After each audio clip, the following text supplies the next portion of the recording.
Welcome back to my channel. Today is very exciting because I'm doing my very first acronym review, and acronym being my favorite brand, even though my name may suggest otherwise. But I think Nike Lab ACG is kind of like, even though it was a very nice brand on its own, it's also a bit like an acronym light or acronym entry-level acronym, at least it was for me, and a way for Errolson to bring the acronym design to a larger audience. Myself being part of this larger audience, coming relatively late into the game because Acronym was already producing clothes for like 20 years before I even heard of them. But Acronym to me is a bit what all this techwear, super modern clothing evolves around. It's the brand that sets the standard. To be clear, this is just my point of view. I claim none of these ramblings as facts, but I've been part of the techwear online community for a little while now, and based on how people talk about it, how they hunt after the sold out pieces, and the excitement that comes with every new drop, I think I can say it's the most popular brand still. Also, this video is going to be the first in a series of reviews on acronym pieces I have. So don't forget to subscribe if you are interested to see more of this. I presume that most people viewing my channel are from the community and are quite familiar with acronym, but for those of you who are not, it is a brand that was founded in 1994 by Canadian designer Errolson Hugh and German designer Michaela Sachenbacher. They made garments made out of techno fabrics like Gore-Tex, Schoeller Dryskin, Polytech Alpha, but also more traditional natural fabrics like llama wool or Stads Etterproof, which is a form of cotton gabardine. These fabrics have qualities like windproofness, waterproofness, water resistance, abrasion resistance, stretchability, breathability, and temperature regulation, which makes them extremely comfortable to wear because they keep you dry and warm or cool depending on what the temperature of your surroundings is. The design draws inspiration from military battle dress, Asian martial arts, and outdoor gear, combining it in a streetwear style, with black and REF green being the main colors apart from the occasional white, alpha green, night and neon colors, like this Volt sweater I'm wearing right now. Errolson said in a recent interview that one of the first motivations for him to make clothes was the fact that as a kid he felt very restricted in his regular clothes because he couldn't throw kicks in it like he could in his karate outfit, which was his favorite outfit at the time. This can be seen in acronym videos where Errolson shows us how kick-ready his garments are. Utility is also very important in acronym design, giving most acronym garments many storage spaces, which are either conveniently placed, easy accessible, hidden, or meant for a specific function. Every garment is named with an acronym. Get it? So the first letter specifies the type of item, so J for jacket, P for pant, and so forth. The number specifies the number of the design within that category. And then letters to specify a certain version or special features, and then comes the fabric. So this would be the 31st pair of pants acronym did. A for advanced, because there has been a previous iteration of these pants, the P31A-DS, and then the DS stands for Schoeller Dryskin, which is the fabric it is made of. So this must be my favorite fabric yet. I must admit I have no experience with Stads, and I know many people are very passionate about it, but I can barely imagine that it will be more comfortable than Dryskin, considering the stretchy nature of Dryskin, and I know Stads is not. So Dryskin is a synthetic fabric manufactured by a Swiss company named Schoeller. It is wind and water repellent, abrasion resistance, and very breathable, and has four-way stretch. This makes it extremely comfortable to wear. It also doesn't crease. Well, not really. I mean, it creases a bit in the sitting area and in the knee cavity, obviously, but the creases seem to disappear after a while, so it uncreases itself somehow, which which I really love because I hate ironing clothes. It also has a slight sheen, so it always looks fresh and quite luxurious. It is treated with 3 times dry, which makes light rain beat off the exterior, and it doesn't stain quickly. I have actually gotten quite dirty already biking around in it in the country, in mud and grass, but just spot cleaning the stains with a damp cloth has proven quite successful. That is then the first time dry. The inside of the fabric is moist wicking, transporting your perspiration to the surface, making you not sweaty. Second time dry, where it evaporates quickly because the fabric is super fast drying. Third time dry. So even though the pants are not waterproof, it's a very reassuring feeling to know that if you were to get caught in the rain, your pants will dry in maybe half an hour, 15 minutes, even depending on how wet you've gotten, obviously. After I cleaned the stains with a wet cloth, those areas dried in maybe 5 to 10 minutes. It was like super fast. Remember when you used to wear jeans and you would get caught in the rain on your way to school and then you had to sit in those wet pants all day? If I only had known then. It's also quite wind resistant. I live near the North Sea, so it's always windy down here. And my legs don't feel cold in these pants. It's funny that before I got into technical apparel, I never realized how much wind resistance can influence your experience of temperature, and not feeling the wind really helps, not feeling cold, for me at least. So yeah, I just think it's a really, really great fabric. I love it. This is my second Schoeller Dryskin pant, because I also have the P30s.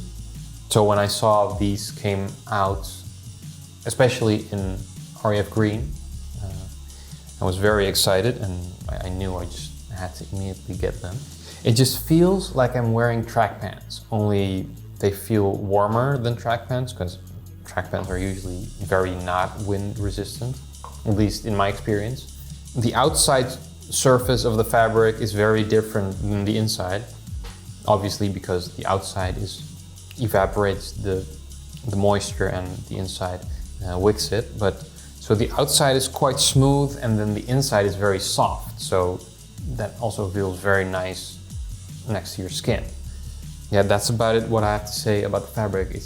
I'm a big fan, it's great, I love it. I could just wear these pants every day, all day, and just be completely comfortable and look sick at the same time. So, now I'm going to stand up. So then, I would like to talk about some of the features. So what I like about these pants design-wise compared to, for instance, the P30 I have, is that it's a little bit less wide and a bit less drop crotchy, so it's more comfortable to sit on a bicycle with this. And well, as a Dutch person, I ride on a bike all the time. So yeah, that's really great.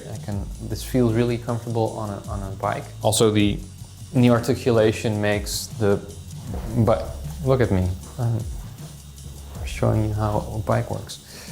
So then the cargo pockets, I really like the fact that they are really on the side, which makes it not restrict your movement at all. The pockets of the P30 are placed a bit more to the front, so especially the phone pockets of the P30, if I put my phone in there and I walk, the phone will kind of slap against my leg. But in this one, they really don't. So in the big cargo pocket, which is very roomy, you can fit all kinds of stuff in there. There is a smaller phone pocket, which is quite large, but fits a phone perfectly. So that is on the side of your legs. So if I put my phone there and I walk fast, then I won't have any problems with the slapping. So as you saw, zipping the pocket open to the front can be done very easily with one hand. and closing it that way too. But zipping it back up is well, can be done, but it's okay. Well, if you lift your leg up like this, then you can do it with one hand, I guess.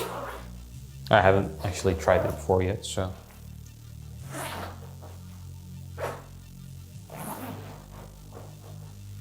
Okay, it's not ideal. It's not very, you can't really zip it up with one hand. So something I kind of found out, I don't know if anyone else has noticed this, but as you can see, when the pockets are just closed normally like this, they stand out a bit, which of course is part of the design.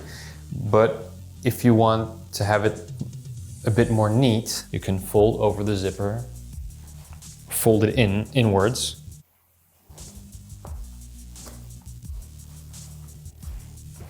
and get much slimmer pockets. So I don't know if this was designed this way, and but I'd like to hope so. I like to think so, and probably is. But it was not something that was like on the site as a description, as a function of the pocket. So,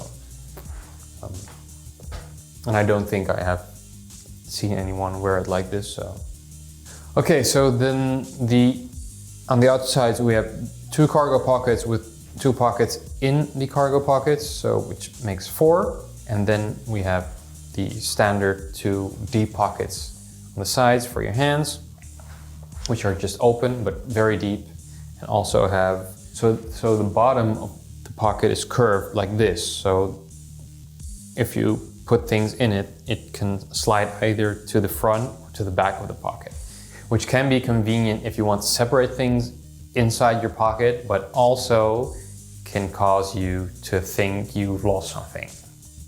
At least I have already experienced this a few times, that I thought, I thought I put it in my pocket, oh, I lost it. No, it's in the back. I think it's quite a nice touch and very convenient if you're not an idiot like me. So that's 6. Oh wait, and then you have inside the deep pockets, there's also, I don't really know how to show this, like inside this pocket, there is like another pocket, like a smaller pocket, like a phone pocket inside this pocket. So if you want something to stay in your pocket, you can put them in those smaller pockets within these pockets. It's always pockets in pockets. So yeah, I really like that. That's a place where I can slide in bank cards, phones also, though I probably wouldn't put my phone there because this smaller pocket does go a bit to the front, so if I would put my phone in there, it would probably slap against my leg again. But yeah, so we have 1, 2, 3, 4, 5, 6, 7, 8 pockets here, and then you have 2 pockets in the back, which are also open. Okay, and so then another really cool feature, I think, is the fact that the pockets can be zipped to the front, like this, which makes it more easy for you to access them when sitting, which I think is really cool, especially when you're like in a car. You know how difficult it is to get something out of this pocket when you're in a car like this, and just this is really much more convenient. So I think that's a really cool feature too. So then there is the fastening belt. The pants are quite roomy. You can fasten it like this.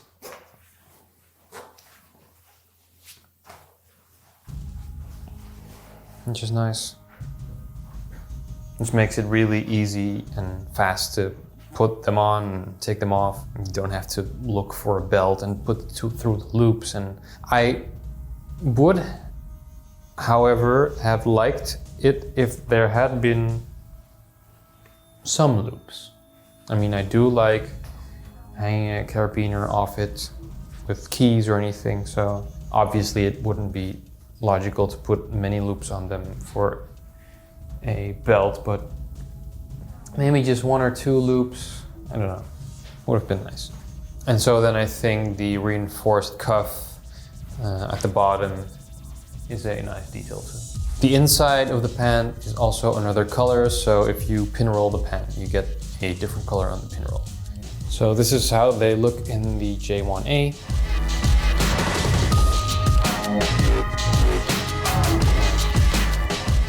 All Acronym Flex outfit. So yeah, I really like these pants. They're super great. I love them. I've been wearing them for 2 weeks now, and I don't really have much to complain about them, actually. I also really love the fact that even though they're very loose and stretchy and comfy, at the same time they feel very sturdy, because those are 2 things you don't get in one fabric very often. You know, if you're wearing a very soft sweater, or if it's a knit and it's nice and soft and comfy, then it will also probably be very fragile and get caught in things. On the other hand, garments that are very sturdy, like, I don't know, military pants or things made from nylon that can take a beating, are not very comfy. So the fact that Schoeller Dryskin kind of is in the middle is just really great, I think. Okay, so if I had to come up with a complaint, it would be that there are some very minor production flaws, messy parts. Like there are a few places where a piece of yarn just sticks out, or actually this pocket was sewn in a way that a piece of yarn from the inside was poking through the fabric and came out here, and I had to pull it back from the inside, which is not an issue at all. But if I buy a pair of pants that costs 900 euros, you're gonna be picky, right? If you pay so much money for something, then you want it to be just completely perfect. And it's almost perfect, but you know, I have to find something to complain about, because other than that, it's just, I just love it. Love it very much. And I will be wearing this a lot more in the future. Thanks again for watching. Hope you guys liked the video. If you also got these pants, or if you have something to say about them, or about me, or about this video, or anything, use the comment section, please. So, as I already said in the beginning of this video, this is the first in a series of reviews on Acronym items I have. And next up will be what I consider to be the Acronym uniform, consisting of the J1A GT, the P30A-DS and the Vapormax Moc 2s, these that I am already wearing right now. So if you're interested in that, stay tuned, be sure to subscribe and keep your notifications on, and I will see you in the next one. Stay safe.